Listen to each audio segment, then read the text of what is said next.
Hello there, it's Silver. This is Wayfinder. So I wanted to look at this because it's doing something that I've never personally ever seen done before. I don't know that it hasn't been done before, but I've definitely never seen it. You see, this game actually started its life as a free-to-play MMO. And it wasn't doing so hot, really, so what the developers actually did was sort of break away from their publisher, Digital Extremes, aka the Warframe people, and they completely retooled the game, basically, overhauled it to be basically a single-player action RPG, although it is co-opable as well, but it's no longer an MMO. So with the game's 0.5 update, which was absolutely massive, called Echoes, the whole game has been retooled. Some new progression stuff has been added, the entire structure of the game has been altered, and it's now a buy-to-play single-player RPG. Now, since the original incarnation of the game was free-to-play, it was supported by microtransactions, mostly character unlocks and a lot of cosmetic stuff. So what they did was make it to where all of the characters are now unlocked via gameplay instead of by buying them. You could unlock them via gameplay before, but it was an incredibly grindy process apparently, so that has been totally changed. And also, one of the most impressive things to me is they took all of that cosmetic stuff, all those microtransaction-based items and stuff that you could buy to make your characters look different, and they gave them all stats and put them in the game as loot that you can find. So no longer is this game supported by microtransactions at all. You pay one single price, $25 in this case right now, and you get everything. And because of the state of the current AAA games industry and the prevalence of live service games and stuff, the concept that you just pay one price and get a game is actually somewhat novel right now. So it's really refreshing to see a game go this way because, like I said, I've never seen this before. The closest thing I can think of would be how Kingdoms of Amalur Reckoning was originally going to be an MMO during development, but was changed to a single-player RPG later. That's not quite the same thing because it never released as an MMO. It was always a single-player game from the start, but in the planning phases it was going to be one. So I just wanted to look at the game because now it's a business model that I actually would want to support. You know, buy it, play it. Very simple, but not as common as you would like when it comes to games like this, MMO-style games, games that use this microtransaction-supported economy and everything. It's just so new to me to see them not do that anymore and to deliberately move away from that rather than move towards it, because it may sound like I'm mentioning this business model of just a buy-to-play game as something that I've never seen before. That's not what I mean. It's just that I've been on the other end of this spectrum before many times, where I've played a game that I wanted to like, but because of its MMO elements or live service elements, it was just sort of compromised in a lot of ways that made it not as enjoyable. So I've seen games that started as promising RPGs that developed into things that were, you know, not as enjoyable because of these elements, but I've never seen it go the other way. It also is a very impressive amount of work to me to do this, because this is literally retooling the entire game to be playable in a completely different way. The 0.5 update is probably one of the largest updates for an RPG I've ever seen, because it involves changing every aspect of the game, basically, and adding in hundreds of these items that were previously just cosmetic microtransactions and turning them into loot instead, giving them a gameplay reason to exist rather than just a purely cosmetic one. It all, to me, goes to show that the developers of this game, Airship Syndicate, really want it to succeed, because you don't put that much effort into retooling a game like that in a way that is pretty much unprecedented, as far as I'm concerned, if you don't really believe in it and want it to do well. So what even is Wayfinder now? Well, it's a single-player / three-player co-op action RPG that is character-based. So you don't create a character, instead there are specific characters, the titular Wayfinders, and you choose one of several that are unlockable. You have a couple of different choices to start with, and the ones that you don't choose will be unlocked after you complete the prologue of the game, the sort of tutorial area.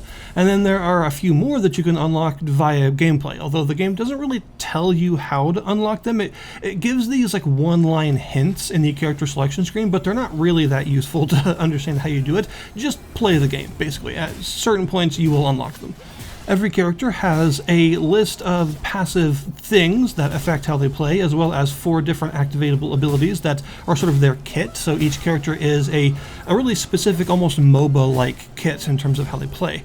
they'll have their own mechanics and 3 sort of traditional activatable abilities, as well as 1 ultimate that is charged up separately from the others. And one cool thing about how you unlock these is when you're leveling, you can actually choose which ones to unlock in what order. So at levels 3, 5, and 9, you can choose one of the 3 remaining abilities you have to unlock and kind of choose how your kit expands until you reach level 9 and it becomes the full thing and you have access to everything.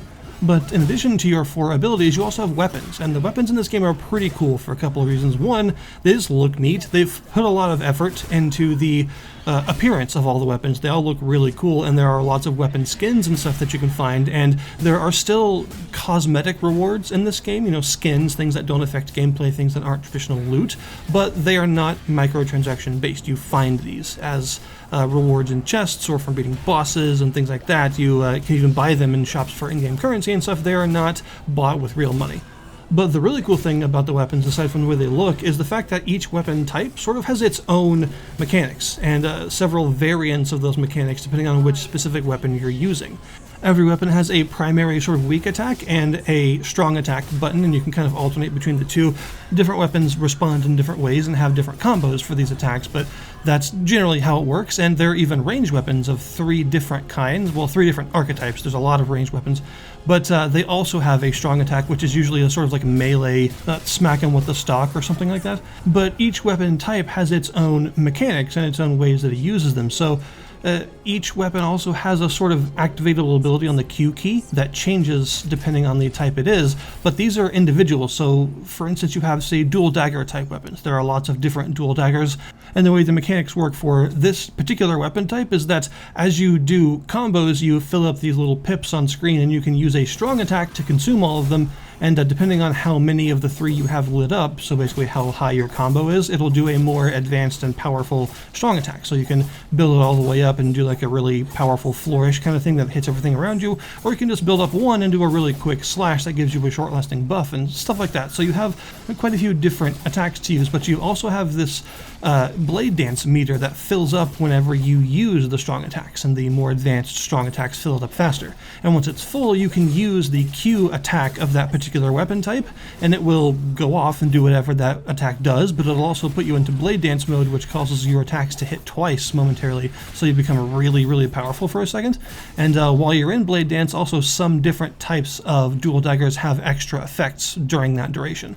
But the cool thing is different dual daggers have a different Q attack, so even though they're all dual dagger type, they don't all use the same attack. They all have that same set of mechanics, but the specific attack that you're saving up for is different. So one of them is a sort of radial throwing dagger storm. One of them is like a single target heavy damage forward drilling attack. One of them enchants your blades with light and dark and causes enemies around you to be aspected with light and dark, and you do bonus damage depending on how you attack them and stuff. So there's a lot of different varieties of special attack, and all weapon types are like this. All weapon types have their own set of mechanics that they do, and then they also have their own unique special attacks that are different for each variety of that weapon type. So there's a really large amount of variety in terms of how the weapons work in this game.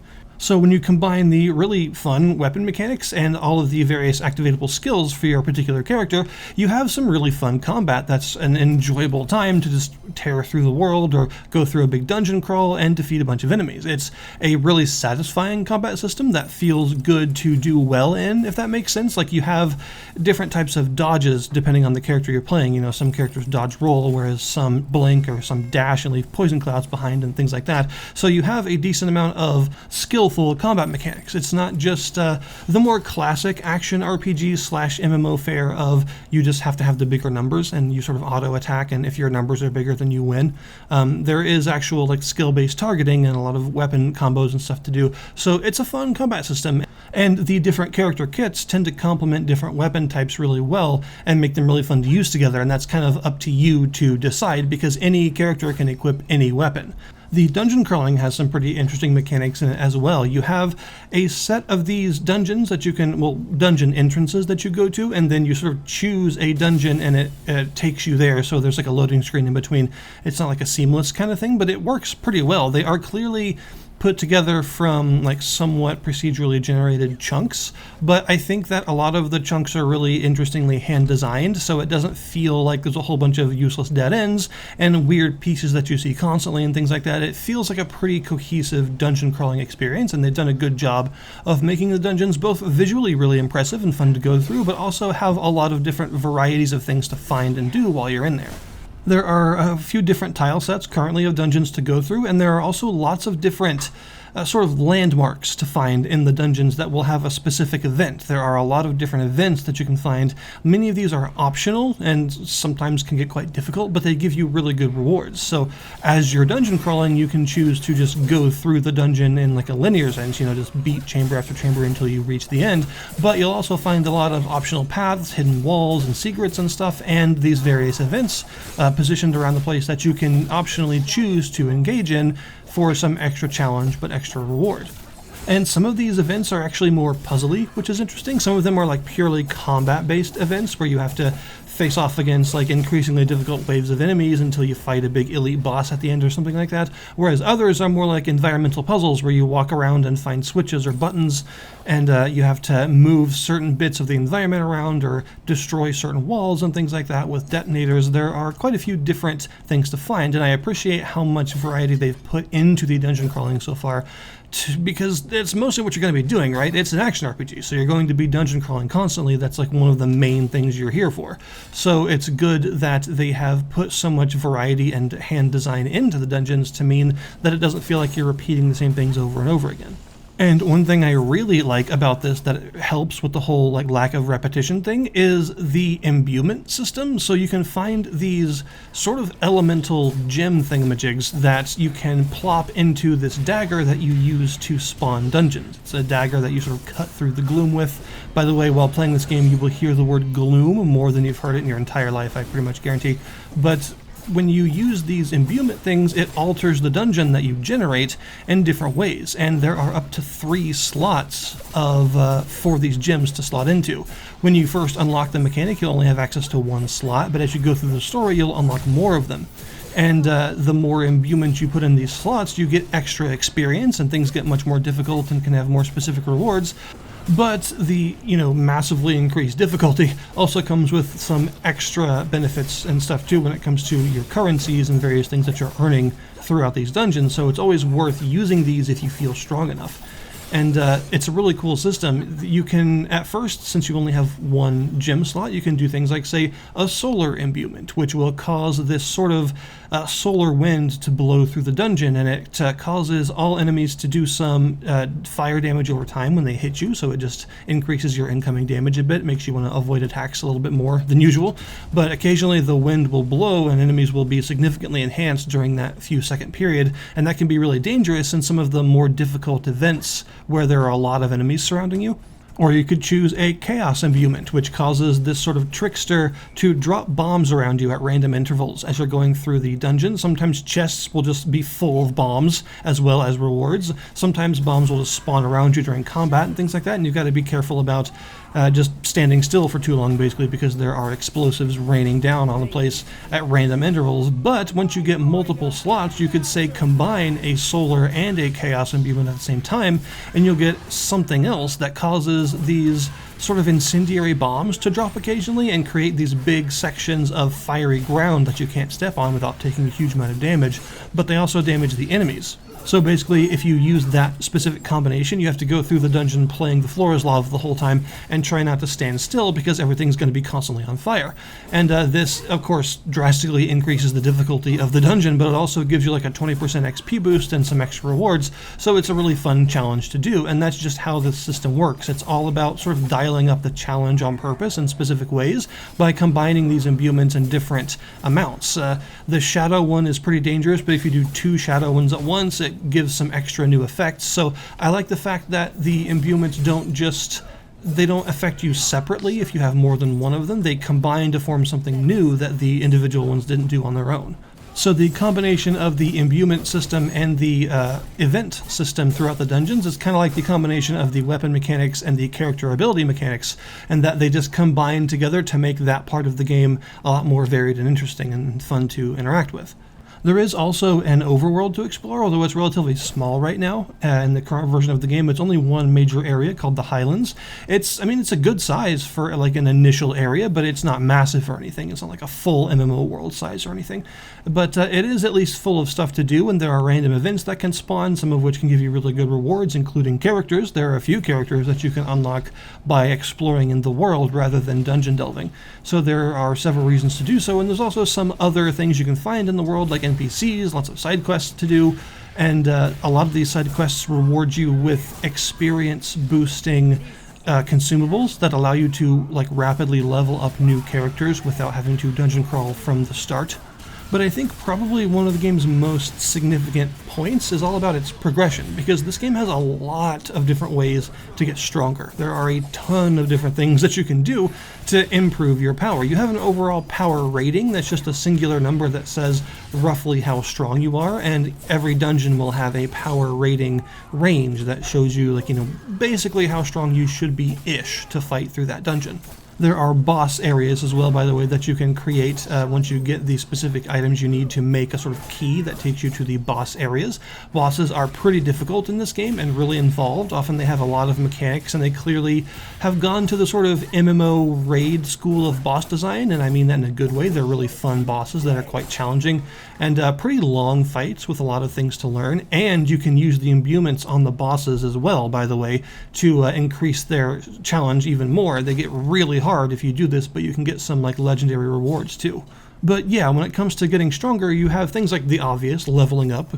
Getting experience from kills will eventually level you up, and as you level up, you get stronger. You'll also gain some points to spend, although there are a couple of different types of points you can spend, as is kind of a theme in this game's progression. There are lots of different divergent ways to make yourself stronger all at once. So you have things like skill points. Every one of your 4 skills can be leveled up 3 times to improve different things. They all have a different list of things that putting points in them will do, and they're usually really powerful and effective, so you definitely want to do this. But you don't get skill points that often, so you're not going to be maxing these out frequently. You'll also get talent points, because every character has a talent tree that you can spend talent points on, like a sort of big skill tree web kind of idea with different size nodes that give you different benefits, lots of passive effects, stat improvements, and then some more specialized stuff in terms of the larger nodes that are farther away from the start and harder to get. There's some pretty potent stuff in here that you definitely want to help accentuate a good character build. There's also a completely different type of point that you can get that allows you to spend these points and some stones that you can get from dungeon crawling, as well as crafting them via these shards you get also from dungeon crawling usually. And these are sort of like affinity points that can go into one of 3 different trees. Every character has 9 different passives that are unique to them that are affected by your points in these 3 stats. It's a little bit confusing at first, but you'll kind of see what I mean in the background footage, that there's just so many different ways to get stronger that you gotta kind of get used to how all these points work and how all the passives work, and the fact that each character has their own set of them that's unique to them and stuff like that. But you've also, of course, got your weapons, and you've got a set of accessories, relics, that you can equip. You can equip 3 of them, and they come in sets of 3, so that having either 2 or all 3 of a given set will give you set bonuses of various kinds. There are huge numbers of these accessories, and they'll have some nice art and a lot of different set bonuses for you to choose from. So there's quite a lot of sort of build accentuating effects that you can choose to, depending on what your character is and what they do and how you want to build them. There's just a ton of variety here to help with that.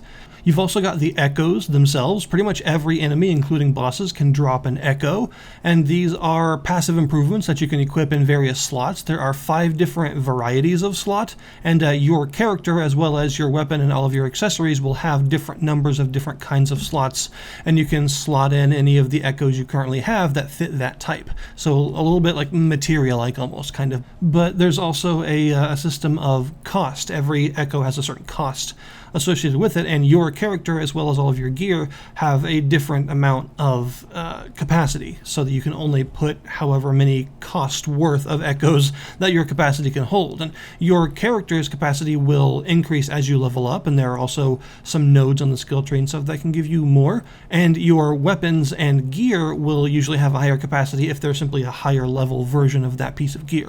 There are also a couple of more special versions of echoes. Usually these are bosses or like elite enemies that have more active effects. Rather than being a pure stat boost, they do something special, like causing your aerial heavy slam attacks to do a bunch of increased damage once every 30 seconds, or causing you to get a shield around your health once you drop down below a certain health threshold every certain amount of time, things like that. These are usually your big important bosses that drop these. There's also an awakening system for both your weapons and your characters. Weapons can be awakened out of 5 stars, so awakened up to 5 times. It takes a variety of different materials, some quite rare, and also some money, some gold. And whenever you awaken a weapon type, it will increase the base stats of that weapon type, so just make it stronger across the board, pretty significantly stronger, and also sometimes give it some extra benefits, and that will affect every weapon of that specific type that you find. So even ones in the future that you haven't found yet will still be benefiting from the awakening you do. If you find some venom daggers, the poison type dual dagger weapons, then you awaken them, then every venom dagger that you find in the future will also be awakened. And you can also do this to characters. All of the Wayfinders can be awakened with some really hard to find resources and a lot of money, but this will improve their stats across the board and give them access to some new stuff. So it's kind of a long-term goal to make yourself more powerful for your favorite characters to play, basically. And you can switch characters at any point, by the way. You can just go to your equipment menu and switch what character you're playing on the fly and re-equip them however you want. So you have plenty of freedom when it comes to building your characters. You can equip them all with whatever you want, however you want, and create your own accessory sets. And there's also a lot of cosmetic customization, and because this is now a buy-to-play game, all of this stuff is fairly obtained by actually playing the game. You have a whole lot of different dyes that you can find, buy, and just some that you have from the start of the game, and you can dye all of your character's armor and stuff to make it look however you want. You can even change like the emissive effects, like anything that glows on a character's model. You have a list of specific emissive shaders that you can apply to change the color of those things too, which is super cool. There's even a rare merchant that appears randomly named Avarice, which is very fitting, and he will just sell all sorts of rare stuff, weapon skins and new color palettes and things like that, and he just accepts a random type of currency every time you see him. Sometimes he'll want these rare bones, sometimes he'll want some more common crystals. It just depends. Every time you see him, he wants something different, and he has a different variety of things for sale. So all of this is to say that my view of Wayfinder is I really like what they're doing. With the Echoes update, the game has gone from something I wasn't interested in at all, to be honest, to something that I've really enjoyed playing and want to see more of. Taking more of a live servicey kind of way of doing things and turning it into a much more fair buy to play, just pay us this money once and you get the whole game kind of scenario is something that I wholeheartedly support. There are lots of MMO style games out there that I would love a single player version of and think I would have a lot of fun if they were to make something like that. So the fact that someone has finally done it and it actually has turned out really well so far is really promising, because it shows a flexibility of the games industry that we don't always give it credit for. Oftentimes we think of a game coming out and failing and then that's it. Like it's done, it's dead already, and it will be abandoned. But it doesn't have to work that way necessarily. And although we've had some relatively recent examples of games coming out in really bad states that were heavily fixed up and really liked afterwards, like No Man's Sky or Cyberpunk 2077, I've still never seen an example like this of an entire business model rework that completely had to change everything about the game's progression and mechanics and how its exploration and loot and everything works. Just everything had to change in order to fit this new idea of a simple buy-to-play monetization in. So far, I think there's a really solid amount of content and polish here for $25, and I wholeheartedly recommend it to anyone that likes action RPGs. It's a really fun time, and I'm really enjoying how fair all of the drops and cosmetics and all this stuff actually is in comparison to what it would have been like not very long ago. So I'll put the link in the description below this video to the Steam store page for Wayfinder if you guys wish to check it out yourselves. Thank you very much for watching, and I'll see you next time.